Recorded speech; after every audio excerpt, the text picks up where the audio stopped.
Halo semuanya, selamat datang kembali di channel saya. Perkenalkan, nama saya Samuel Gueniasi Sialagan, NIM 1704031165. Saya akan menjelaskan materi tentang kinerja keuangan dari manajemen keuangan yang saya ikuti, yaitu kelas manajemen keuangan B. Baik, kita langsung memasuki presentasinya tentang kinerja keuangan. Nah, sebelum kita memasuki, kita harus tahu dong apa itu kinerja keuangan.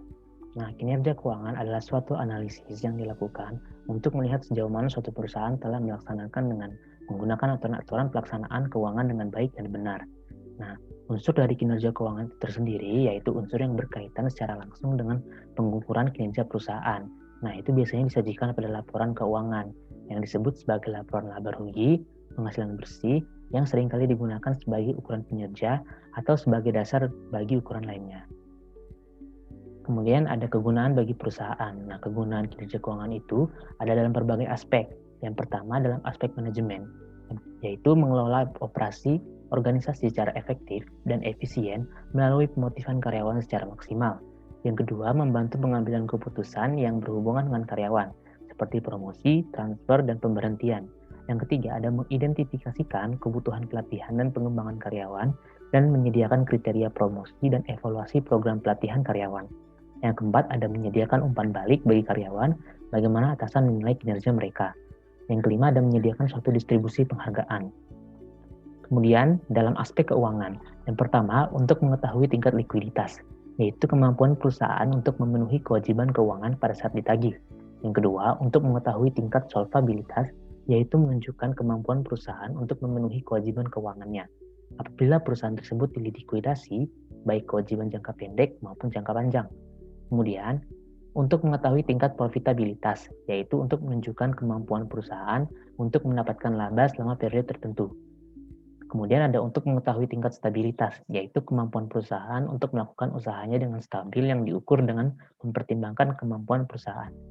Yang terakhir ada untuk membayar cicilan secara teratur kepada pemegang saham tanpa mengalami hambatan. Nah, kinerja keuangan itu dapat diukur. Apa sih alat ukur kinerja keuangan? Nah, alat ukur yang digunakan dalam menilai kinerja keuangan adalah metode rasio keuangan. Analisis rasio keuangan itu sendiri yaitu perhitungan rasio-rasio untuk menilai keadaan keuangan di masa lalu, saat ini, dan kemungkinannya di masa depan. Nah, pada dasarnya analisa rasio keuangan itu dikelompokkan menjadi 5 macam. Yang pertama rasio likuiditas, yang kedua rasio aktivitas, yang ketiga rasio leverage, yang keempat rasio profitabilitas, dan yang kelima rasio pasar.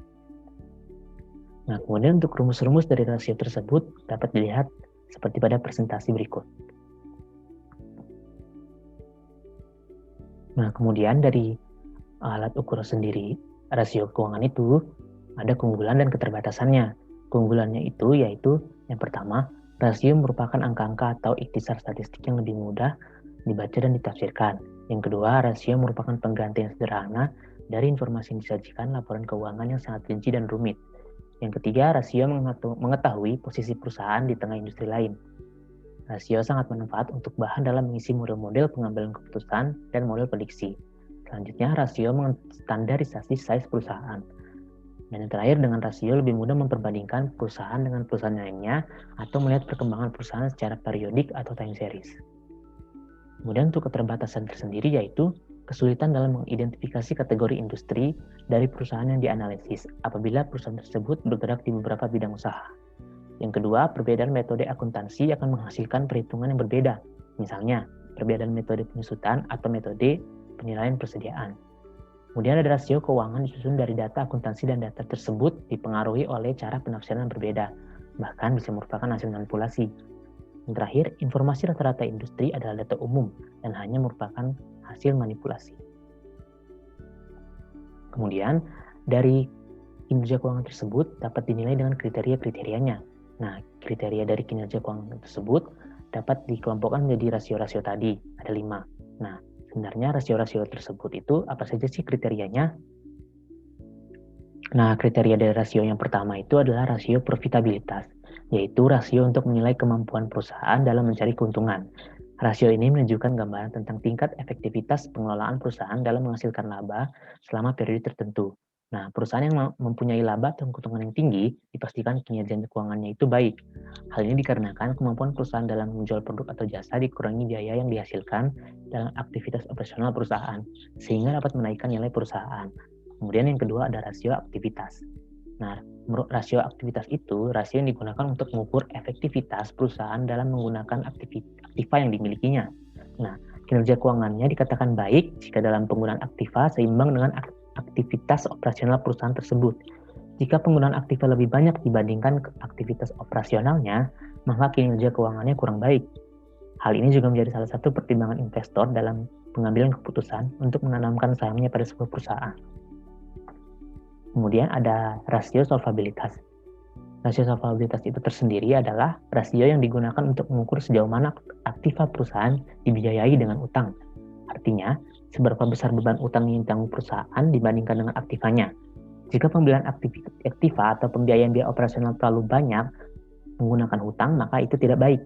Oleh karena itu, rasio ini juga berpengaruh pada investor dalam pengambilan keputusan berinvestasi pada suatu perusahaan. Kemudian ada rasio likuiditas. Nah, rasio likuiditas itu merupakan rasio yang menggambarkan kemampuan perusahaan dalam memenuhi kewajiban utang jangka pendek.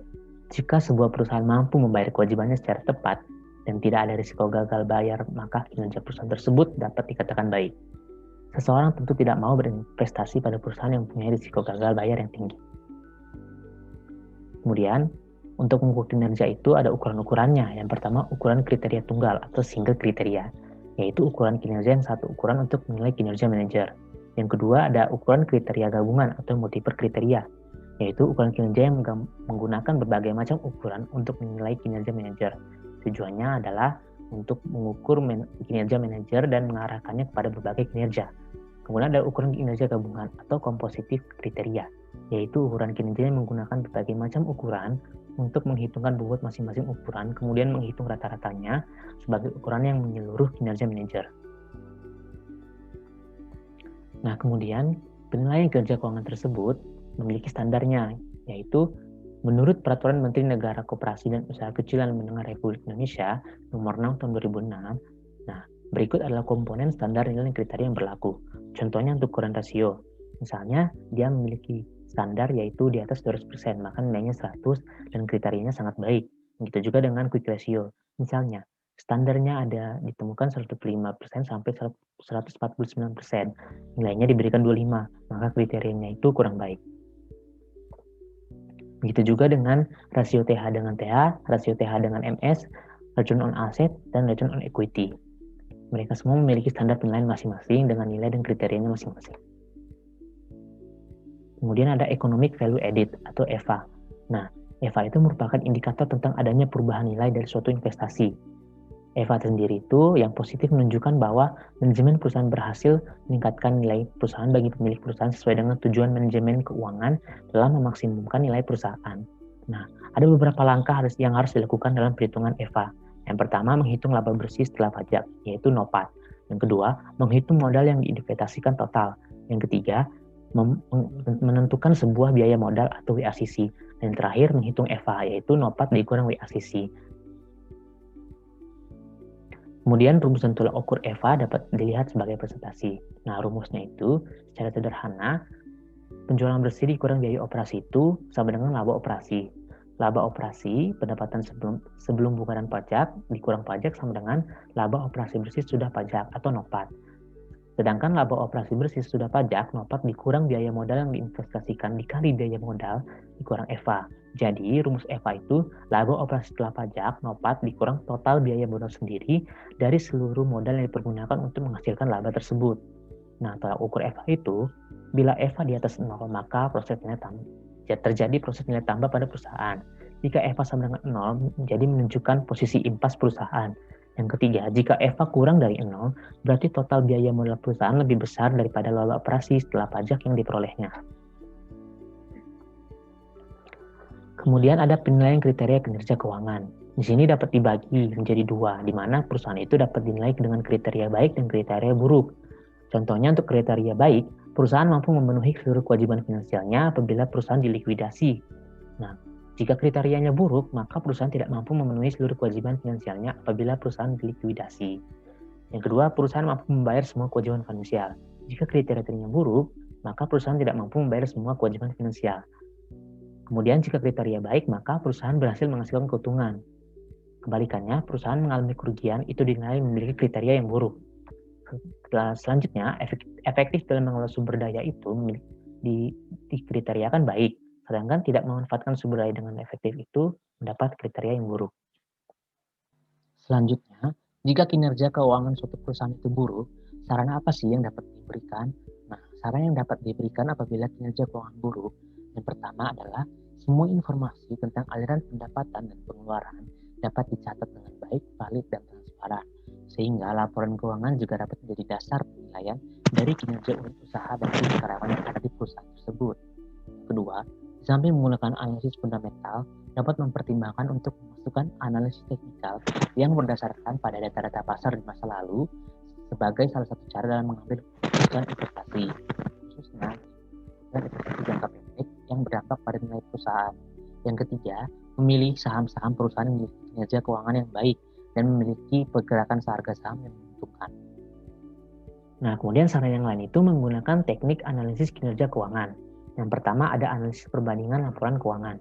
Nah, teknik itu merupakan analisis cara membandingkan laporan keuangan dua periode atau lebih dengan menunjukkan perubahan baik dalam jumlah absolut maupun dalam persentase relatif. Kemudian ada analisis tren tendensi posisi. Nah, ini merupakan teknik analisis untuk mengetahui tendensi keadaan keuangan apakah menunjukkan kenaikan atau penurunan. Kemudian ada analisis persentase per komponen common size, yaitu merupakan teknik analisis untuk mengetahui persentase investasi pada masing-masing aktiva terhadap keseluruhan atau total aktiva maupun utang. Kemudian ada analisis sumber dan penggunaan modal kerja, yaitu merupakan teknik analisis untuk mengetahui besar sumber dana penggunaan modal kerja melalui dua periode atau dibandingkan. Kemudian ada analisis sumber penggunaan kas, yaitu teknik analisis untuk mengetahui kondisi kas disertai sebab terjadinya perubahan kas pada suatu periode waktu tertentu. Kemudian ada analisis rasio keuangan. Seperti saya yang jelaskan tadi, rasio keuangan itu teknik analisis keuangan untuk mengetahui hubungan di antara pos tertentu dalam neraca maupun laporan laba rugi baik secara individu maupun secara simultan. Kemudian ada analisis perubahan laba kotor, merupakan teknik analisis untuk mengetahui posisi laba dan sebab terjadinya perubahan laba. Kemudian ada analisis break even, yaitu teknik analisis untuk mengetahui tingkat penjualan yang harus dicapai agar perusahaan tidak mengalami kerugian. Nah, berikut ini adalah contoh kasus dari menghitung rasio keuangan suatu perusahaan. Nah, datanya itu berdasarkan data dan neracanya seperti berikut. Kas 50 juta, piutang dagang 100 juta, piutang lain-lain 2 juta, persediaan 75 juta, perlengkapan 5 juta, hutang dagang 20 juta, hutang bank 10 juta, dan hutang lain-lain 15 juta. Kemudian kita dapat menghitung rasio kas, rasio cepat, dan rasio lancarnya. Berikut adalah jawabannya. Pertama kita menghitung aktiva lancar dulu, yaitu kas plus piutang lain-lain, plus persediaan, plus perlengkapan usaha. Dimana seperti diketahui data tadi, 50 juta ditambah 100 juta, ditambah 2 juta, ditambah 75 juta, ditambah 5 juta, sama dengan 232 juta. Kemudian kita menghitung utang lancarnya, di mana perusahaan melakukan hutang. Utangnya itu 20 juta, 10 juta, dan 15 juta. Ditotalkan menjadi 45 juta. Nah, yang A kita menghitung rasio lancar. Rumusnya itu adalah aktiva lancar dibagi utang lancar. Nah, aktiva lancarnya tadi 232 juta dibagi hutangnya 45 juta. Mendapatkan 5,15. Artinya adalah setiap 1 rupiah hutang lancar dijamin dengan 5,15 rupiah aktiva lancar. Kemudian kita menghitung rasio cepatnya, yaitu quick ratio. Kas plus efek plus piutang atau aktiva lancar dikurang persediaan dibagi dengan utang lancar. Nah, kita menghitungnya dengan aktiva lancar yaitu 232 juta dikurang 75 juta dibagi 45 juta. Didapatkan hasilnya 3,48. Artinya adalah kemampuan perusahaan memenuhi kewajiban lancar dengan aktiva adalah 1 rupiah hutang lancar dengan 3,48 rupiah aktiva lancar yang liquid. Kemudian untuk menghitung rasio cash-nya atau cash ratio itu dengan menggunakan rumus kas atau setara kas dibagi utang lancar atau kas plus bank dibagi utang lancar, di mana perusahaan ini memiliki kas 50 juta dibagi utang lancar yang tadi 45 juta, didapatkan nilai 1,1. Artinya adalah kemampuan perusahaan memenuhi kewajiban lancar dengan kas adalah setiap 1 rupiah hutang lancar dengan 1,1 rupiah kas perusahaan. Sekian dari presentasi yang bisa saya sampaikan, kurang lebihnya mohon maaf. Terima kasih. Terima kasih atas perhatiannya. Semoga ilmu yang saya sampaikan bermanfaat. Kurang lebihnya mohon maaf. Jangan lupa untuk like, komen, ataupun subscribe. Sampai jumpa.